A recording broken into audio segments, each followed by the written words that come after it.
Here's your starting lineup. The front row, 0 is Johnny Parsons alongside Wayne Hammond in 66. The fastest 6 drivers are inverted. Robbie Stanley and Jim Keeker comprise row 2. The third row will have your 2 fastest qualifiers, Eric Gordon in 6th, the fast qualifier Steve Butler in 69. Row 4, Don Schilling and Gene Lee Gibson. In the 5th row, on the inside, Jeff Bloom, outside Greg Staub. Row 6, Donnie Adams in 4C, Bob Ciccone in 59. The 7th row on the inside is Trey House. Outside, a winner of his heat race, Brad Marvel. In the 8th row, Bruce Field in 85 and Dave Harrison in 44. In the 9th row, Frank Riddle and Dave Durnwald. And row 10, on the inside, Jeff Conroy. Outside, he stays with him. Each trying to outsmart the other. Watch them real closely as Hammonds tries to get the jump. See, he's going to, now then Parsons is going to play the little game. He's going to step on it. Now he's on the throttle. Now Hammonds on and off trying to outsmart each other. Let's see who wins this battle. Oh, we got a problem right there. That was Keeker. Keeker actually got the fence, but everybody makes it through down the front straightaway into 1, into 2. Keeker may have had a problem, though, because he's backing off the pace down the backstretch, and Hammond gets the advantage in the 3rd turn. Parsons is now 2nd. Yes, Hammond's got the jump on him. He finally got the best of that little battle. There we see Keeker. He must have bent the wheel, bent the axle when he hit the wall. He hit the wall pretty hard up here on the main straightaway, and he's going to have to pull in. Was that a byproduct of the start? I don't think so. I think maybe they both are trying to outsmart each other. Keeker just got in the throttle and got squeezed up in there. Parsons is running good. Look at him. He's going to give him a look. He gives him a look down there on the inside. Can't quite make it stick. Knew he couldn't, so he pulled right back up behind him so he can save the tire. Parsons looks like he's handling better than Wayne. Well, right now, Parsons, he knows this is a 30-lap race. He knows he doesn't want to wear that tire out. He's going to give him a look, but he's not going to use that tire up until he's doggone sure he can make that pass. But he's running fast right now. But look at Stanley. He's doing the same thing. He's running pretty quick right back there in that yellow car right behind him. In that 7 car, Eric Gordon in the black car running number 4. He also is running a pretty smart race right now. These guys are going to wait. They're going to try to size each other up before they make any big bad moves here.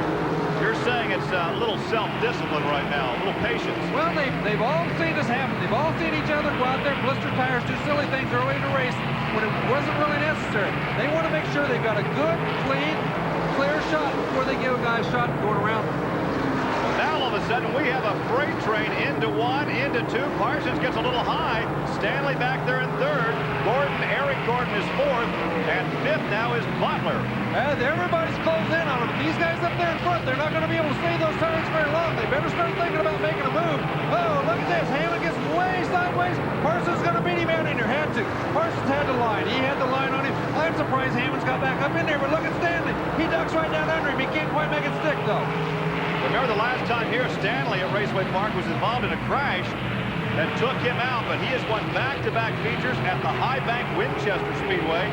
That's where we will be next week for doubleheader action with the sprint cars and the midgets. That should be a thrill. Okay, right now we're going to see how disciplined Robbie Stanley is. Can he wait? Can he make this move, or is he going to try real hard and get his tire too hot like he did the heat race?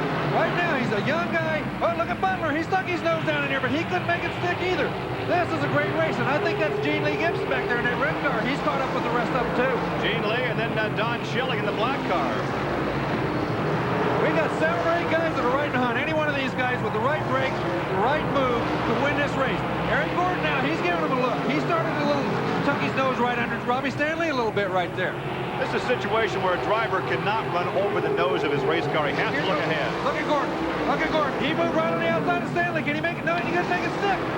Oh, man. He has the high line. He keeps momentum up, but Stanley sticks it right up in front of him.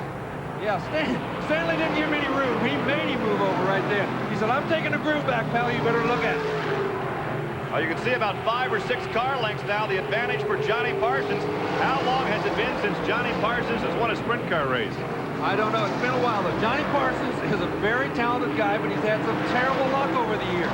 The guy has run good in every kind of a race car, but it seems like everything goes wrong for him. I just hope this isn't one of those nights, because he's really running a fantastic race right now. Johnny Parsons certainly has a world of ability, experience. Nobody is any more talented out there than what Johnny Parsons is. Parsons is doing a great job. Look at Stanley. He's getting real excited. He's tired of waiting. He's going to give him a shot.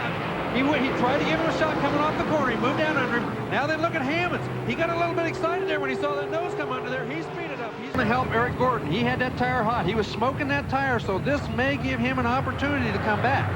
11 laps complete. We've been correct now. Only 11 laps complete. The green flag flies again. We work on lap number 12. Parsons picks up where he left off. Slides just a bit up there in turn 1. Yeah, Robbie Stanley again smoked that right rear coming off there, trying to get a big jump on him. He just couldn't do it. Look how strong that motor is going down the back straightaway. That engine of his looks pretty strong. He gained a whole car length going on Parsons going into 3 right then. Well, Stanley is a former all-star sprint champion with an abundance of dirt experience, but he has one on the pavement with the all-stars. And look at this. He makes the move down low. Parsons has the momentum, maintains his line. Parsons got the groove. He tried to do the same thing to Parsons that he did to Wayne Hammond a while ago. He tried to diamond off that corner. He just couldn't make it stick. Here we are in the back. This is Gene Lee Gibson, I think. He must be going backwards. It looks like Butler got around him back there. Well, Butler's up to 4th. Gene Lee drops to 5th. Yeah, that's Butler. As long as Stanley has to use that inside line, he's abusing those tires. That's right. Parsons is in the lead. He's got the right groove. He knows where to run the racetrack, and unless he makes a mistake, or unless Stanley comes up with a little bit more speed, it's going to be awful tough. Oh, look at this battle back here. That's the battle for 3rd, 4th, and 5th. Eric Gordon, the black number 6, he rides in this 3rd spot, and there's Steve Butler in the white 69, a 4-time USAC Sprint Car champion, and there is Gene Lee Gibson in the Aristocrat number 1, the red car. Look how much faster Gene Lee looks in this race than he did in that semi. He looks much, much faster in this race. They went in, they made the changes necessary. Now he's competitive. Bob Ciccone is out of the race for you. Bob Ciccone fits. Oh, a car hard into the outside wall coming down the front straightaway. That was car number 44. David Harrison did a complete spin against the wall and continues on. I don't believe that, Rice. I don't either. There was so much smoke and stuff flying everywhere. I thought he was going to get upside down there for a second. He just got on the gas when it straightened out and kept on going. I do not believe that. We glanced down, we saw the smoke, we saw the car spinning around, looking like he made hard contact with the outside wall, and he continues on. Well, looks can be deceptive sometimes, I suppose, but he was really knocking up the dust when we Well, let's see if we can get another look at this. Well, there he's spinning right there. Now, does he make contact? Yes, Sure, he makes contact right there. Both with the right rear, the right front, continues on. How's he able to drive that car? I don't know at this point, Gary. All right, we have a green, the restart. Now, can Stanley get him down the first corner? And Stanley smokes the right rear. He hauled her in there. He hauled her in there, stood on the brakes, and that thing almost got away from him. Parsons got a big break right there. If he'd have been a little closer to him and slapped him up the side of the rear end there, they could have both been in big trouble. Keep in mind, they invert the fastest 6 starters on these sprint features, so JP being the 6th quickest had the advantage of starting on the pole. Look at Gene Lee Gibson. He is up to 4th. He just got around Steve Butler. He's up to 4th. He is on the move. He's the man that's on the move at this point of the race. He's working on Eric Gordon. If he gets around Eric Gordon, oh, there he goes. He's going to give him a shot right underneath. No, can't make a stick. He's going to slide up behind him. He can't. You indicated earlier that he may have been the fastest driver out there. Well, I think because he went in, made some changes. He's got a great mechanic with McQueen. Those guys know what to do to the race car. They went in and made those changes, and obviously they changed them right. Look at Parsons, though. Parsons is such a cool customer. He's out there. I hope he has a little good luck for a change. Stanley's right on his bumper. Stanley's not going to give him an inch. Well, you know, JP had qualified for this year's Indy 500 only to be bumped. And as I reminded him on the radio network, he lost a big payday. It'd be nice to see him collect one here. Look at this. We got Butler. He's trying to get back around Gene Lee Gibson. He doesn't give up. He gets past him, goes right back at him. Gene Lee's going to have to get around Eric Gordon, or he's going to have Steve Butler to contend with. Butler's going after him pretty hard at this point. Yeah, but with this infighting between those 3, the gap opens up between 2nd and 3rd. There's Butler on the inside. They almost get together. Oh, man, is that intimidation or what? Gene Lee, he never moved a muscle. He held right in there, and I don't see how, because Butler gave him every indication he was going to come right out and give him a whack. And Butler got him. Now Butler is on the charge, trying to catch up to Eric Gordon. And Gordon now has closed in on Stanley.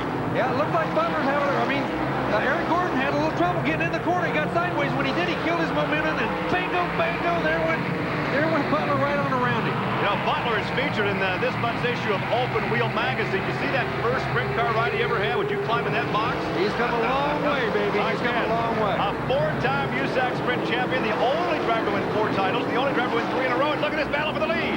Oh, boy, Stanley tries that move up too. That's the same move he got by Wayne Hammond earlier, and he's going to keep trying it, but he can't make it stick with Parsons. He wants to try to pinch that car coming off and get down under him, but it looks like he's getting a little bit loose. He's tried that pinching method too many times. Here comes Butler on the inside. Butler's due for a little good luck, too. He's another one of the guys that's run real hard all year long, but he's had a little bit of bad luck. It looks like it might be his night. He's running really, really quick right now. Here goes an attempt for the lead. To the inside. He just lost second place. He just lost second place. He moved down there. That move cost him. That move cost him. Butler doesn't give you too many mistakes. He's a smart cookie. When you make one mistake on him, you're going to pay for it. Now we're going to see. Butler has caught Parsons. This is going to be, it doesn't look like he's going to wait very long. Right down inside him. Parsons doesn't flinch. Right on in there. Butler comes up. He gives that left rear right on the right front, right on his left rear. He got it. Right on around. Oh, man, oh, man. Slid right up in front of him. That was a classic move he just put on Parsons. He went up there. He just barely touched JP's left rear with his right front. Moved him over just enough to upset the race car. Bam, he's gone. All right, let's see if JP has something left, as here comes Robbie Stanley. And now Gene Lee Gibson has gotten around the number 6 car of Eric Gordon. Yeah, he's running quick. All these guys. There's Donnie Adams. There's a name we haven't called. Donnie Adams in that beast number 4 in his first real season of sprint car racing, and he has a nice, consistent ride going, and he's moving up. He's moved in. I think that's 8th position he's in. He's running very, very quick.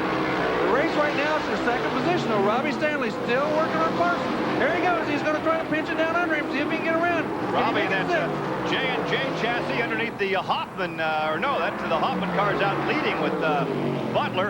And this is the battle for 2nd. Blue smoke, blue smoke. He's pinched that car so many times. He's got that right rear hot.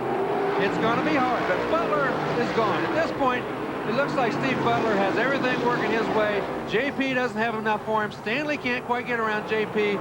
So it looks like unless Butler's luck holds true and goes bad on him for some silly reason, he might have this baby in wraps. Whoa, we got a fire right there on car number 85. That's Bruce Field. We saw the flames. He heads for the infield. He'll be bailing out of that race car. Yeah, the yellow is out. This may be exactly what Parsons needs. The fire went out pretty quickly. He's not in trouble like Gary Bittenhausen was here a couple of years ago, having to bail out real quick. The engine blew, caught the oil on fire. It burned for a brief moment, but it went out pretty quickly. There wasn't any fuel involved. When the fuel gets involved, that's when you really, really have a fire problem. Here's a guy who's not had a lot of luck here at Raceway Park. Yeah, that's true. Let's watch it go up in smoke right here. Oh, man, you can see it blowing. Oil, smoke, and there it explodes. Man, oh, man.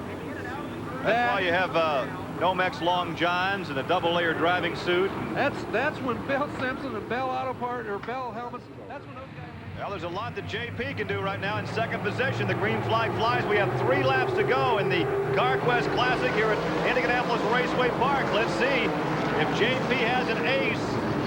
No, look out, JP had trouble. Oh, no, man, you talk about bad luck. That son of a gun, can you believe it? On the restart, it either jumped out of gear, the motor quit. Something definitely happened real bad. It just quit on him. He had to pull down and into the infield. His day is over after driving a great race. Well, it's time for Lady Luck to look at old Johnny and smile. What did we say a couple of weeks ago? If you had a duck and it drowned, I'll tell you what, if you had a flock of them, they'd all drown. The way his luck's been. White flock will be displayed this time by. Okay, does Robbie Stanley have an ace in the hole? It's time for him to show it. Well, surprisingly enough, I didn't think he was going to be able to keep up with Steve Butler, but it looks like he is. But with only 1 lap to go, I don't think so. Gene Lee, he's back there 10 or 12 car lengths. He doesn't have enough. Oh, no, Stanley's may fool us all here. He's not giving up, is he? On the backstretch, the final 2 turns, they negotiate turn 3. It looks like Butler may hang on. The 4-time USAC Sprint Car champion takes the victory in the Carquest Classic. Young Robbie Stanley from nearby Brownsburg takes 2nd position. That certainly won't hurt his points position any. He leads the point standings. I tell you what, he runs that race car hard. He does a good job. I didn't really expect him to run quite that good. He runs so fantastic on the banks, but here he didn't run so spectacularly last time. So I thought he might have a little more trouble than this, but he was really on top of things. He ran great all night long. The Hoffman chassis, owned by the Hoffman family. They designed and built the race car, do a lot of tinkering, experimentation, and Steve Butler brings it home. Well, Steve Butler's such a great race car driver. We mentioned it before. All the things that have gone wrong for him this year, he was due for a little good luck, believe me. So was JP. JP didn't have it. Steve Butler did. Well, Butler made the comment that he always qualified well and sometimes fast, but the car always broke. They had mechanical problems. So once again, he put it all together this evening. As we take a look at the top 5, we'll come back for some more comments from Indianapolis Raceway Park. Stay with us.